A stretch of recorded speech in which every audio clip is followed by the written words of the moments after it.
para dárselo a los pobres o a los que tenían menos. Porque Dios quiere levantar un ejército. No está levantando 1, 2 o 3, está levantando un ejército en todo el mundo. ¿Cómo tú puedes enfrentar el pecado con otro pecado? Y nunca quisieron salir a matar a alguien, pero salieron en su carro y mataron 10 personas. Más de Dios, recíbela. Recibe Dios. Recibe más.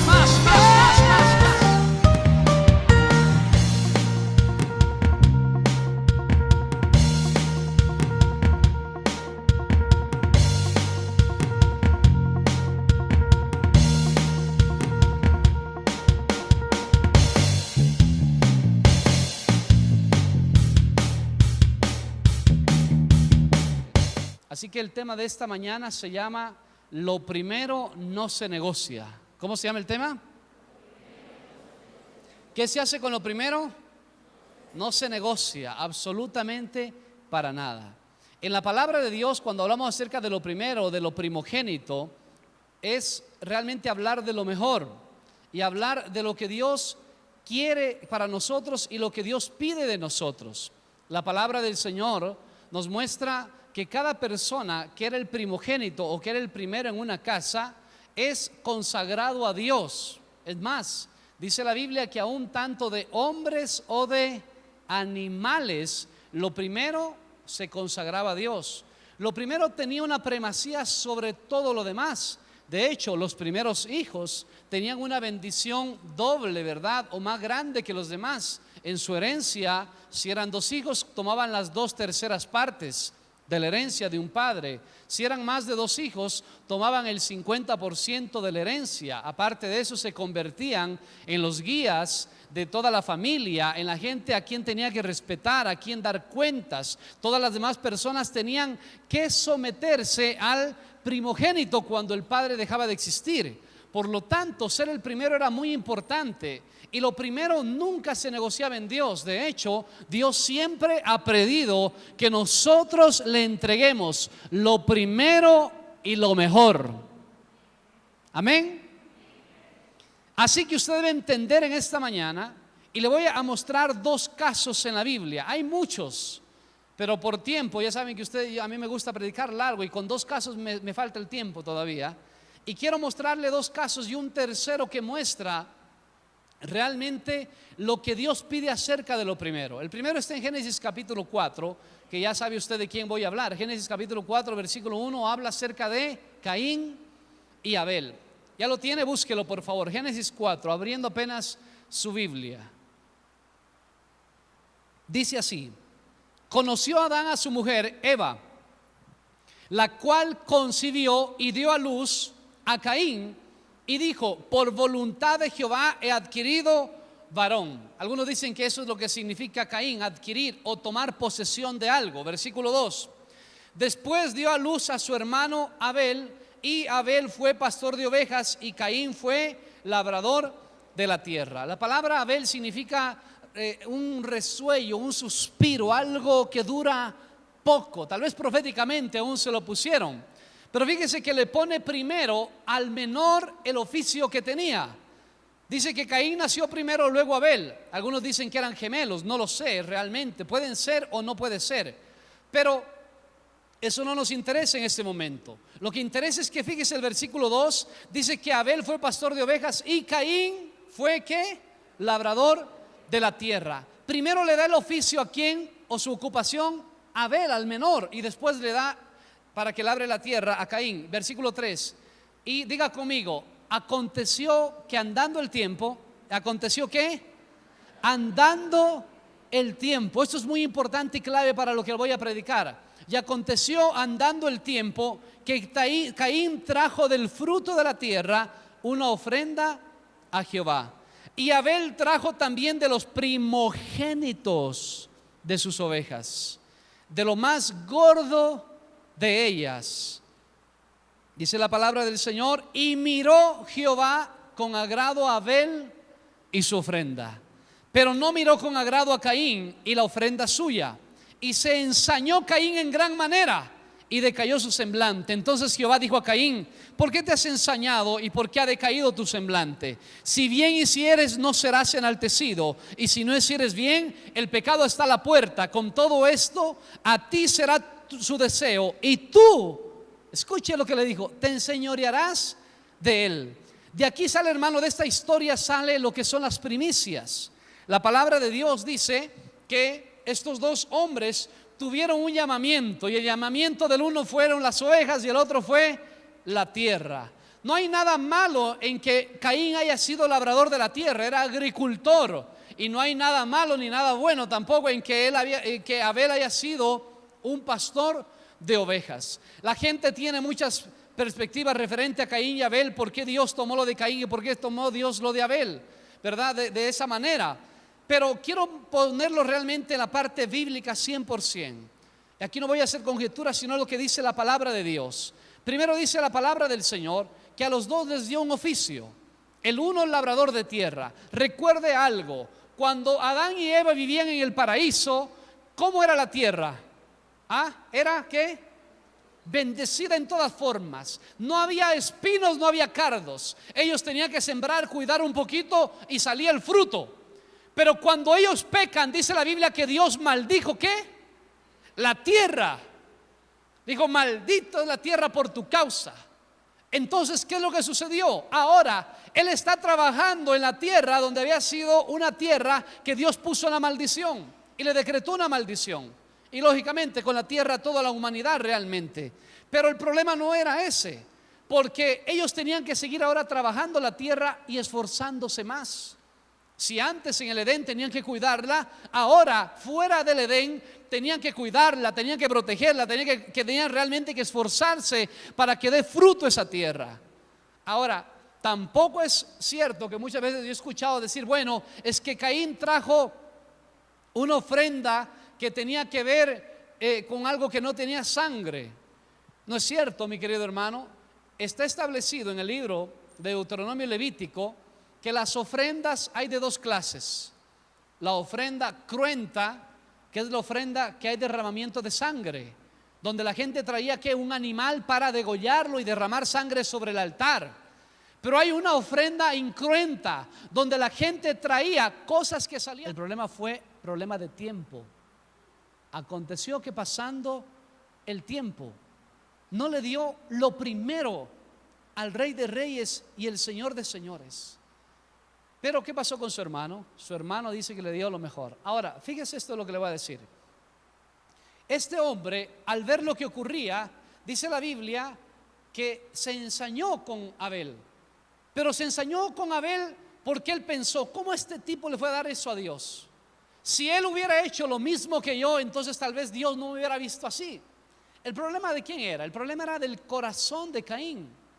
Porque dice la Biblia que se puso mal, se enojó. Mira el versículo 5 lo que dice: pero Caín y su ofrenda no miró con agrado, y Caín se enojó mucho y su semblante se demudó.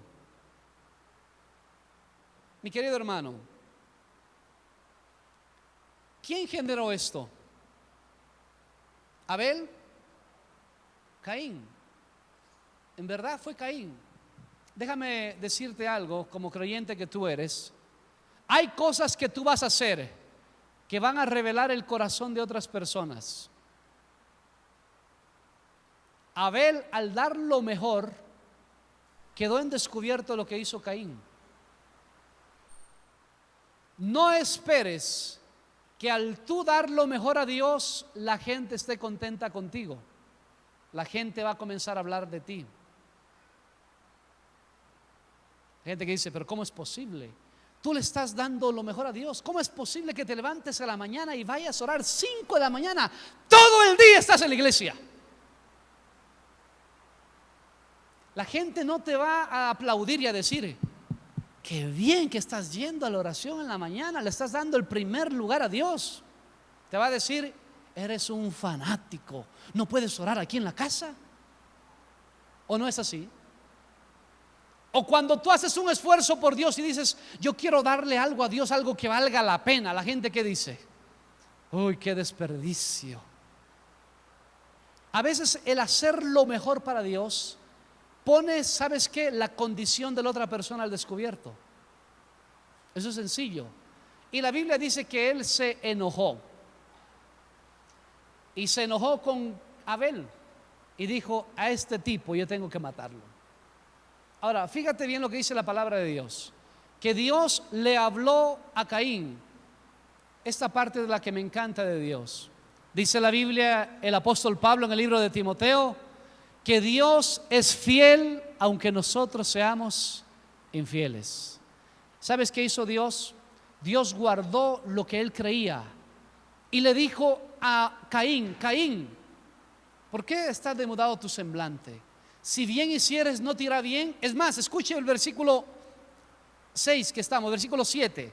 Si bien hicieres no serás enaltecido, y si no hicieres bien el pecado está a la puerta. Con todo esto, ¿qué dice? Con todo esto, Caín, he visto que tu corazón ha sido recto delante de mí, pero yo voy a guardar lo que te dije, y para mí lo primero lo voy a mantener. Dios iba a guardar con fidelidad lo que había dicho. Y escuche, a ti será su deseo, y tú te enseñorearás de él. Caín le estaba diciendo, aunque tú no has guardado lo primero para mí, yo voy a respetar tu primogenitura. Dios no negoció lo primero que le tocaba a Caín, aunque Caín lo negoció. ¿Sí me doy a entender? Qué tremendo que es Dios. Pero dice la palabra de Dios que Caín planificó y dijo, tengo que matarlo. Lo invitó a salir al campo, dice la Biblia, y que mató a su hermano Abel. El enojo de una persona puede llegar hasta la muerte, pero el enojo de Caín es un enojo injustificado. La mayoría de personas que se enojan, mi querido hermano, ¿sabes qué? Es enojo injustificado. La palabra de Dios nos dice que él se enojó, y se enojó prácticamente con Dios y con su hermano, que lo llevó hasta la muerte. El problema era que él no trajo lo primero. El problema es que él trajo una ofrenda a Jehová. Mi querido hermano, yo le quiero animar a que usted nunca negocie lo que es de Dios. ¿Cuántas veces somos tentados, verdad, a negociar? Yo he encontrado personas que me han dicho, pastor, yo no pude traer el diezmo, pero yo voy a igualarme. Yo siempre digo a la gente, ¿cómo es eso de igualarse? Eso no entiendo yo. Déjame decirte, y lo voy a hablar claro esta parte. Usted dice, pastor, no diga eso. Lo voy a decir. Usted no puede igualarse lo que le correspondía primero a Dios. ¿Cómo se iguala eso? Si cuando Caín trajo lo que le correspondía a Dios, pero no en el tiempo, ¿qué pasó? Había un problema de tiempo. ¿Cuántas personas el día de hoy están tratando absolutamente delante de Dios de igualarse? Yo le quiero dar el consejo, porque lo que le voy a decir, usted puede decir, pastor, eso no conviene. No, sí conviene decirle. Conviene decirle que es mejor. Una persona que quiere vivir sanamente, sin enojo, sin envidiar a las demás personas, debe poner en primer lugar a Dios. Hay una persona en la Biblia que negoció lo que a Dios le correspondía. Su nombre es Esaú. Génesis capítulo 25, versículo 27 en adelante. Dice la palabra del Señor que este hombre llamado Esaú fue el primogénito entre dos hermanos. Su padre se llamaba Isaac y su madre se llamaba Rebeca. Dice la palabra de Dios que Rebeca era estéril y que Isaac oró por Rebeca para que Dios le concediera hijos, y así fue. Dios le permitió quedar embarazada y quedó embarazada de gemelos. Dice la Biblia que ella se puso preocupada. ¿Por qué? Porque ella sentía que los gemelos en su vientre luchaban, peleaban, ¿verdad? Ella decía, Dios mío, estos muchachos, ¿qué está pasando, verdad? Y el uno le hacía un lazo vaquero y el otro, ¿verdad?, le ponía la pierna encima, en fin. Hasta que estuvo orando y Dios le dijo, mujer, no te preocupes, hay dos naciones en tu seno. Los dos serán naciones grandes, pero el mayor servirá al menor. Dice la Biblia que cuando nacieron, el uno nació y el primero se llamó Esaú. Y era un hombre, dice la Biblia, que era rubio. Realmente la traducción sería rojizo. Era rojo, no era rubio, era rojo. Pero aparte de eso, que era muy velludo. Y cuando nació él, el hermano le nació cogido del talón, del calcañar. Se llamó Jacob. Y este hombre Jacob, en cambio, era lampiño, ¿verdad? Era una botella completa el tipo. Y dice la Biblia que pasó el tiempo y ellos se criaron, comenzaron a vivir juntos. Pero dice la palabra del Señor que uno de los dos, Esaú, era amado por su padre. ¿Por qué? Porque su padre le daba de comer de su casa, porque a Esaú le gustaba cazar animales. Ve versículo 27, por favor. Y en cambio a Jacob era un hombre de su casa y cocinaba con su mamá, y por eso le gustaba a su mamá, como era Jacob. Versículo 27. Y crecieron los niños, y Esaú fue diestro en la caza, con Z, en la caza, hombre del campo. Pero Jacob era varón quieto, que habitaba en tiendas. ¿Se da cuenta? El uno le gustaba la casa y el otro era de su casa. Y amó Isaac a Esaú porque comía de su casa, mas Rebeca amaba a Jacob porque estaba en casa. 29. Y guisó Jacob un potaje. Era muy buen cocinero, ¿verdad? Claro, pasaba en casa. Y volviendo Esaú del campo cansado, dijo a Jacob: te ruego que me des a comer de ese guiso rojo, pues estoy muy cansado. Por tanto fue llamado su nombre Edom, que significa rojo también. Y Jacob respondió: véndeme este día tu primogenitura. Ya lo había dicho al inicio, que el primogénito que tenía, en este caso 2/3 partes de la herencia, tenía la bendición del padre. Y la palabra bendición significa poder para prosperar. Tenía, mi querido hermano, la preeminencia en su casa. Cuando moría el padre, quien mandaba a todos era el hijo mayor, el primogénito. Le estaba vendiendo un montón de cosas. ¿Por qué? Por un plato de lentejas. ¿Se imagina usted? Qué hombre más tremendo este Jacob, y peor Esaú. Entonces dijo Esaú: he aquí, yo me voy a morir si no como algo. Se sentía morir. Me imagino que no era como algunos cristianos, no. ¿Para qué pues me servirá la primogenitura si me voy a morir si no como nada? Y dijo Jacob: júramelo en este día. Y él le juró. Y vendió a Jacob su primogenitura. Escucha, hermano. Entonces Jacob dio a Esaú pan y del guisado de las lentejas, y él comió y bebió y se levantó y se fue. Mire cómo termina. Así que menospreció Esaú la primogenitura. Wow, mi querido hermano, este hombre era el peor negociante de la historia. Isaac era un tipo rico. Isaac no era una persona que no tenía dinero. Tenía, para empezar, mucho dinero. Tenía la bendición de Abraham. De hecho, el día de hoy, ¿cómo se dice y cómo se dijo en el Antiguo Testamento? El Dios de Abraham, de Isaac y de... Si hubiera dicho el Dios de Abraham, de Isaac y de Esaú, ¿se ha puesto a pensar en eso?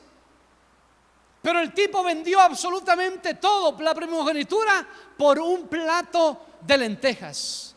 Mi querido hermano, cambió lo momentáneo por lo eterno. Y cuando una persona pone sus ojos en las cosas de esta tierra, entonces deja de ver lo eterno. Hay gente que dice: pastor, pero mire en esta tierra lo que está pasando, lo que está sucediendo. Mi hermano, no importa lo que sucede en esta tierra. Algunos apóstoles y hombres de Dios dieron su vida, pero tienen lo eterno. Cristo lo reprendió al apóstol Pedro y le dijo: apártate de mí, Satanás, porque pones los ojos en las cosas de esta tierra, de este mundo, y no en las cosas celestiales. Cuando una persona comienza a ver este mundo, pastor, es que mi trabajo, pastor, es que lo otro, pastor, es que... Mi hermano, eso se va a acabar. Cuando te mueras no te vas a ir con el título aquí colgado, ¿verdad? Abogado de la República. Y si pones abogado, bueno, no sé, ¿cuántos abogados hay aquí? Mejor no digo nada. Me defiendo más callado.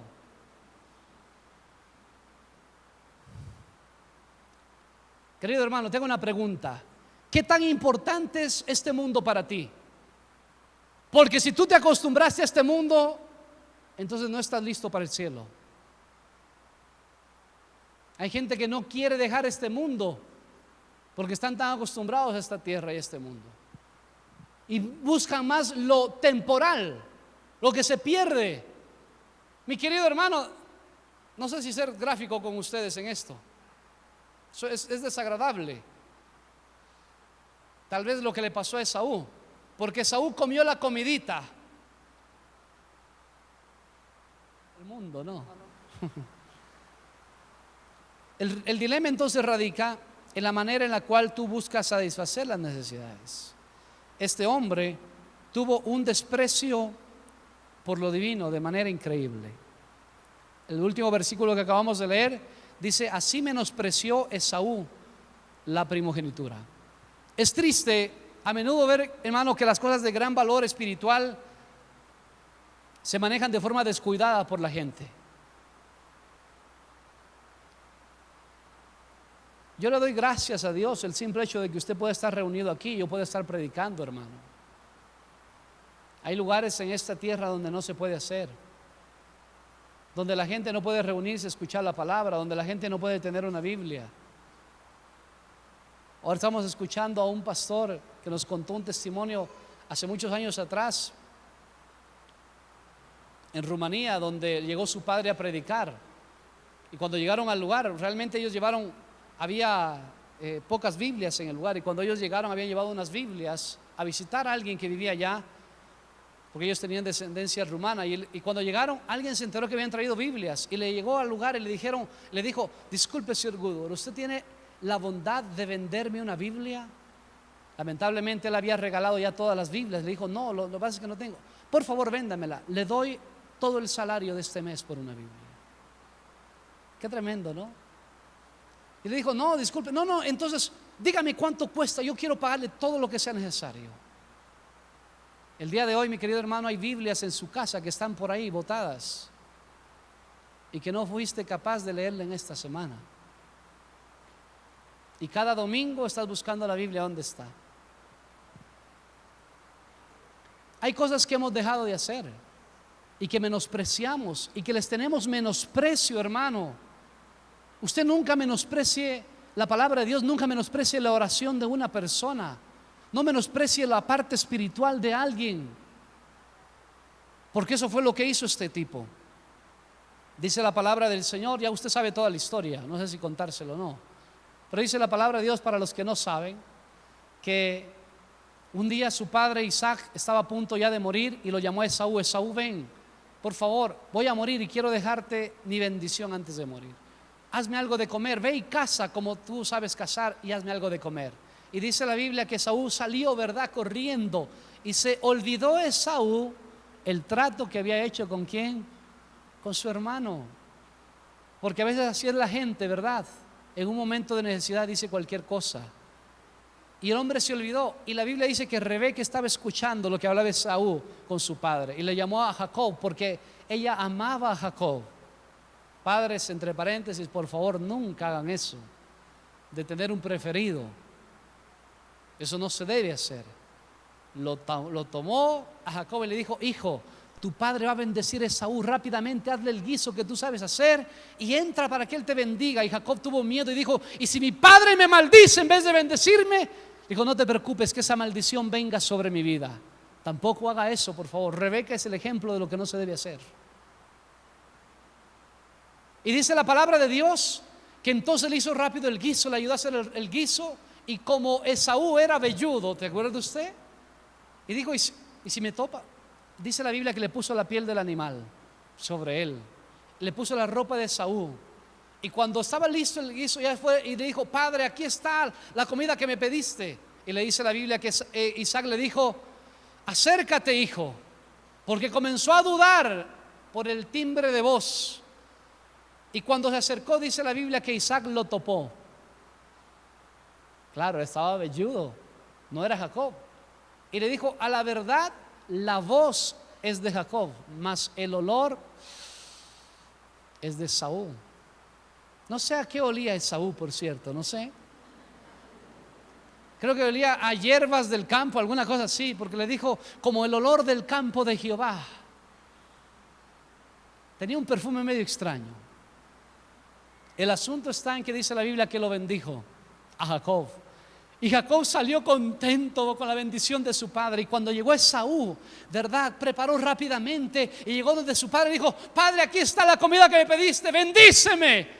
Le dijo el padre: pero ¿cómo? Ya bendije, ya te bendije. Le dijo: no. Ahí entendieron que había sido ¿quién? Jacob el que usurpó esa bendición. Y le dijo: por favor, bendíceme, Padre mío. Y la Biblia dice que le lloró pidiéndole la bendición. Como algunos creyentes el día de hoy, ¿no? Cuando salen de la casa los padres le lloran para que los manden, no para que los bendigan. Y le dijo: no tengo otra bendición. Le dijo: debes tener otra bendición. Y cuando lo bendijo, la Biblia dice que le dijo que tú vas a servir a tu hermano. Salió Esaú enojado del lugar, amargado del lugar. Y fue tan amargado que dice que lo quiso, quería matarlo a Jacob. Y su madre, entendiendo eso, lo envió lejos a Jacob. Pero escúcheme por favor esto. Hebreos capítulo 12, versículo 14, por favor, búscalo. Cuando una persona hace lo que hizo Esaú, le viene algo a su vida. Y normalmente lo que lo viene es una amargura. El versículo 14 termina diciendo: sin santidad nadie verá al Señor. Versículo 15 de Hebreos 12: mirad bien, no sea que alguno deje de alcanzar la gracia de Dios, que brotando alguna raíz de amargura que os estorbe y por ella muchos sean contaminados. Este versículo está tratando acerca de Esaú, y lo vamos a leer, versículo 16. Y dice la Biblia: no sea que haya que una raíz de amargura. El hombre se amargó. ¿Cuántos jóvenes aquí no están casados? Levanten su mano, por favor. Hágalo así. No están casados, lo quiero bendecir. Algunos se levanta casi el pie, ¿no es cierto? Así. Escuche por favor. Esaú se amargó con su padre, se amargó con su madre, con su hermano. Se amargó tanto que dice la Biblia, va a leerlo usted más adelante, que Esaú se casó y buscó moabitas, amonitas. ¿Para qué? Para castigar a sus padres. ¿Por qué se casó Esaú? Porque quería darles mala vida a sus padres, porque los estaba amargado. Hay gente que está así, amargado con alguien. Dice: yo con el primero que venga, pastor, me caso. ¿Con quién me caso? ¿Con quién me... Ven, ¿quieres casarte de una vez? ¿Y por qué se casaron? Porque querían darle mala vida a los padres. Herida. Cuando una persona está herida, mire el proceso. La herida normalmente tiene a una persona enojada. La palabra amargura, yo le dije la semana pasada, viene una palabra que es picria, que es algo punzante, algo que tiene peso. Así que la amargura se puede definir como algo pesado en la vida de una persona que tiene como una punzada siempre en el corazón. Cuando a usted le dan una punzada, normalmente usted reacciona. Cuando una persona está amargada, normalmente reacciona fácilmente. Y mire el proceso. Dice la Biblia: airaos pero no pequéis, no se ponga el sol sobre vuestro enojo. Entonces, ¿cuál es el camino que lleva todo esto? Sencillamente, mire lo que pasa en una pareja. Una pareja enojada comienza primero a tener una línea imaginaria en su cama. El uno duerme al un lado, el otro al otro lado. El segundo proceso es que ya no los separa en la cama, los separa de cuarto. ¿Sí o no? Y comienza a dormir el uno en un cuarto y el otro en el otro cuarto. El tercer proceso es que comienzan a dormir en ¿qué? En casas diferentes. El uno duerme en una casa y el otro ya está botado en otra casa. Y comienza el enojo y la amargura y el dolor.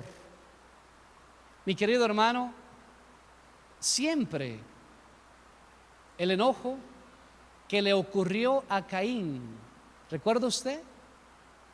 Caín, ¿qué fue? Se enojó. Pero este tipo llamado Esaú llega a un poco más allá. Este hombre se amargó. Y cuando una persona está amargada, normalmente lo que hace, mi querido hermano, es que se acuesta resentida y se levanta resentida. Se deja de hablar con la persona, se deja de hacer lo que se debería hacer. Yo no puedo tener en mi mente personas, mi querido hermano, que dejan de hablar durante años. No puede existir eso. Cuando una persona vive en esa condición, significa simplemente que no ha conocido a Cristo. Dice la palabra del Señor en 2 Corintios capítulo 2 versículo 11: perdonad a tal hombre para que Satanás no os gane ventaja, porque no ignoramos sus maquinaciones. El apóstol Pablo ordenó a los corintios que perdonen a aquel hombre. ¿Sabes cuál era aquel hombre? Aquel hombre que había deshonrado a su padre porque tenía la esposa de su padre como mujer. ¿A quién la tenía? Su madrastra. Y dice la Biblia: perdonad a aquel tipo para que Satanás no os gane ¿qué? Ventaja. Mi querido hermano, la amargura, el odio solamente le da ventaja a Satanás. Este hombre Esaú terminó de esta manera, odiando. Terminó delante del Señor, mi querido hermano, amargando a la demás familia. La familia se desunió. Jacob se tuvo que ir lejos. Sus padres mal con con Esaú, por lo que había ocurrido, pero no se dio cuenta, porque el amargado siempre, mi querido hermano, está a la defensiva y nunca tiene él la culpa. El amargado siempre dice que el culpable fue fulano. Usted le pregunta a un amargado: ¿y quién tuvo la culpa? No, es que ella tuvo la culpa. Ella tuvo la culpa que me mandó echando, claro, si era un sinvergüenza que pasaba de lugar en lugar y quería que lo feliciten. El amargado siempre, mi querido hermano, es el culpable, aunque no lo quiera reconocer. La pregunta está: ¿quién es el culpable con Caín y Abel? ¿Abel? No, fue Caín, sin embargo él se enojó. ¿Quién era el culpable de haber vendido y despreciado la primogenitura? Esaú. Porque él pudo haber dicho: hermano, ¿qué te pasa? Yo soy tu hermano mayor y vas a respetar. Yo no voy a dejarte de mi primogenitura. Esto es algo que Dios me lo entregó y no lo voy a negociar. Pero no lo hizo. El amargado era él, porque él tomó la decisión. Los amargados siempre son los culpables. Así que si tú eres un enojón amargado, a la salida nos vemos. Tú eres el culpable. No culpes a otro por tu amargura o tu dolor o tu enojo. Versículo 16 de Hebreos 12: no sea que haya algún fornicario o profano. Mire cómo lo trata. Fornicario, ¿qué dice? O profano, como Esaú, que por una sola comida vendió su primogenitura. Una sola comida. Porque ya sabéis que aún después, deseando heredar la bendición, fue desechado y no hubo oportunidad para el arrepentimiento, aunque lo procuró con lágrimas. Lloró, hermano. En verdad hice mal, sí, pero ya está dado. En verdad, sí, ya estuvo dado. Pero no había otra bendición, había una sola. La Biblia lo trata de fornicario profano. La palabra para fornicación es porneia. Y la palabra para prostituta en el Nuevo Testamento es porne. Y la palabra para vender algo es exactamente la misma que prostituta. Él estaba vendiendo algo que no podía vender, porque ese es el principio de una prostituta. Disculpe que se lo diga, es algo sagrado que no puede venderlo. Pero hay personas que venden su primogenitura espiritual por cosas triviales, y la Biblia lo declaró fornicario. Pero pastor, no fornicó sexualmente, no, lo hizo espiritualmente. Y le dijo: tú eres un profano, profanaste lo que yo te di para profanar. Es mucho pedir que le entregues lo mejor de tu tiempo a Dios, lo que solamente Él se merece. Hace años atrás yo escuché a un músico cristiano, que no sé si seguirá pensando así, espero que sí. Y le preguntaron a él públicamente, él es muy popular, muy conocido, voy a evitar el nombre, y le dijeron: disculpa, ¿por qué tú no cantas al amor? ¿Por qué tú no cantas lo que todo mundo canta? Serías muy famoso, porque en ese tiempo la música cristiana no era tan famoso, estaba recién comenzando a salir, ¿verdad? Gente que cantaba muy bien y era excelente para esto. Y él dijo: es que yo solo tengo una forma de vivir y se llama Jesucristo, y no conozco otro, y nunca en mi vida cantaría al mundo. Qué tremendo, ¿verdad?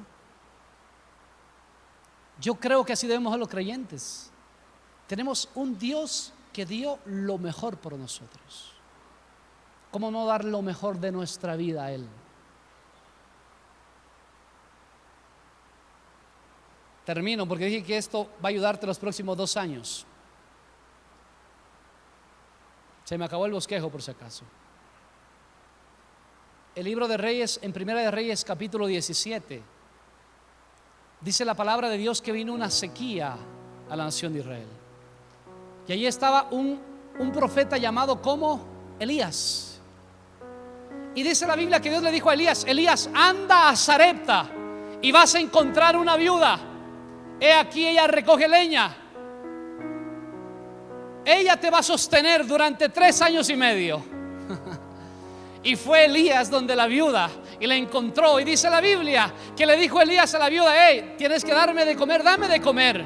Y le dijo: mira, mi querido, solamente tengo un poquito de harina y un poquito de aceite. El versículo 13 y 14, donde se pasa la trama más espectacular, Elías le dice a la mujer, ¿quiere escuchar las palabras de Elías? Dice así, versículo 13: no tengas temor, veas como has dicho, pero hazme a mí primero. ¿Qué le dijo? Imagínese usted el cuadro: un profeta. Elías no era bien vestido para nada, era un vestido terrible, ¿verdad? Andaba de piel de animales, era muy chabacano el vestir y todas esas cosas. No daba confianza a la gente con su presencia. Y de repente se acerca donde la viuda, y la viuda le dice: mira, mi querido, no te conozco, no sé quién eres. Y le dice: está bien, andas. Me dice: pero no, es que lo poco que tengo es para comer yo, mi hijo, y después de eso vamos a morir. No hay más harina ni más aceite. Y le dice: haz primero para mí, y después, mire lo que dice. Qué cascarudo, ¿no? Haz primero a mí primero de ello una pequeña torta cocida debajo de la ceniza y tráemela, y después harás para ti y para tu hijo. Versículo 14: porque Jehová Dios de Israel ha dicho así: la harina de la tinaja no escaseará, ni el aceite de la vasija disminuirá, hasta el día en que Jehová haga llover sobre la faz de la tierra. ¿Qué le pidió primero? A mí.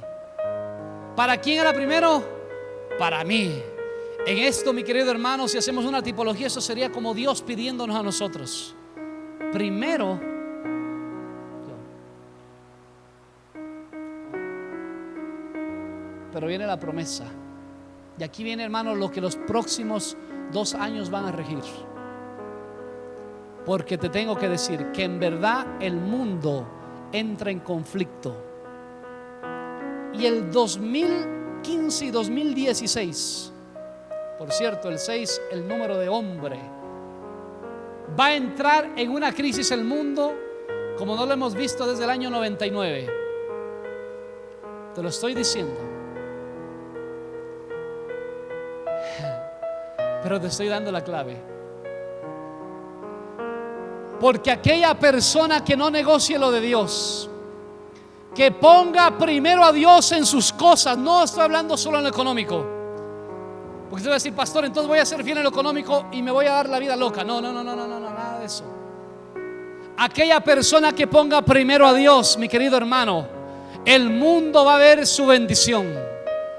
Y durante estos 2 próximos años, si el mundo entra en recesión, quiero decirte que la iglesia no va a entrar en recesión. Aquellos que han sido fieles con las primicias y con lo primero de darle a Dios en su tiempo, en su esfuerzo, en su trabajo. Porque se viene para el mundo crisis. Pero mi querido hermano, nuestro Dios en los cielos no tiene crisis ni nada absolutamente. Él tiene bendición para ti, porque nosotros, la iglesia, no somos de este mundo, somos del cielo. Y cuando guardas los principios del cielo, vas a vivir tiempos gloriosos. Esos 2 próximos años, mi querido hermano, no sé si me está entendiendo, pero esos 2 próximos años, para aquellos que sean fieles a Dios en darle lo mejor y lo primero de su tiempo, de su finanza, de su corazón, de su amor a Dios, van a ver los mejores tiempos de su vida. Y la gente va a decir, ¿qué hicieron? ¿Qué pasó? Y tú le vas a decir, es que yo tengo un Dios que es primero que todo y Él gobierna todas las cosas. Aleluya. Escúcheme por favor, hermano. Lo que te estoy diciendo es del Espíritu de Dios. No quiero emocionarte, quiero más bien que tú mueras a ti mismo, porque hay que tener fe para esto. ¿Sabe cuándo comenzamos a construir el templo? Cuando comenzó la crisis. Usted se debe acordar, año 99, año 2000. Estábamos tumbando las paredes y tratando de comprar hierro. Sí, en verdad. Y en el cambio de moneda compramos todo. Teníamos $5,000 en la cuenta, que lo cambiamos de VCs. Los que se acuerdan, con hermana Bachita es testiga lo que estoy diciendo. Tenía su VCs y cambiamos a dólares y compramos el hierro. Mi querido hermano, gastamos $10,000 en hierro. En ese entonces $10,000 hasta ahora es mucho dinero. El sacrificio mayor, mi querido hermano, siempre fue de los primogénitos. El perder lo primero era un símbolo de maldición. Por eso cuando Moisés manda la plaga a través del destructor, dice la Biblia, ¿verdad? La plaga contra los primogénitos, los egipcios se asustaron y lloraron, no solamente por la muerte de sus hijos, sino porque estaba cayendo una maldición. Una persona que toma lo primero está cayendo bajo maldición. Wow. Lo primero siempre es para Dios. Mi amor primero es para Dios. Cristo dijo que el que no ama, el que no aborrece, dice, realmente padre, madre, hijos, por causa de mí, no es mi discípulo. La Biblia no dice que la idea de aborrecer ahí no es una palabra que debería ser puesta tal vez en nuestro idioma de esta manera. El que no ama menos a su padre, a su madre, a sus hijos, a su esposo, a sus hijas, tienes que amarlos menos que a Dios. Pastor, ¿qué está diciendo? Lo que dice la Biblia. Cristo lo dijo, que debemos amar más a Dios y después a todos. Pregunta entonces, ¿se das cuenta de lo que te estoy hablando? Lo primero nunca se negocia, lo primero es de Dios. Mateo 6:33, mas buscad primeramente el reino de Dios y su justicia, y lo demás será añadido. Eso para la gente que busca el reino. Mi querido hermano, nosotros no somos de este mundo. Tú no eres de esta tierra y de este mundo. Tú eres de Cristo y debes vivir por Él y para Él, y a Él es que debes de dar tu vida, y lo mejor de tu vida debe ser del Señor. No le des lo último. Hay gente que piensa, uy, ya cuando esté bien mayor entonces me consagro a Dios. Mi querido hermano, si tú le has dado los mejores años de tu vida a Dios, siéntete tranquilo y feliz. Lo invertiste donde tenías que invertirlo. No te enojes si otro prospera, porque dio lo primero y tú diste del fruto de la tierra. Aconteció que pasando el tiempo. No te enojes si otro tiene la bendición del Padre, porque tú no la quisiste. Cosa terminó, ponte en pie. Hay personas que no logran recibir lo que Dios tiene porque lo desecharon como Esaú. Menospreciaron una oración, menospreciaron una bendición, o menospreciaron una reunión, o menospreciaron un predicador, o menospreciaron a alguien. Mi querido hermano, no menosprecies lo espiritual. Es lo primero en tu vida. Si no tienes vida espiritual, lo demás, mi querido hermano, es algo momentáneo y se te va a acabar. Necesitamos volver a lo primero. Cuando tú das lo primero, entonces haces lo que dice Malaquías: muestras que amas a Dios. Cierra tus ojos, por favor.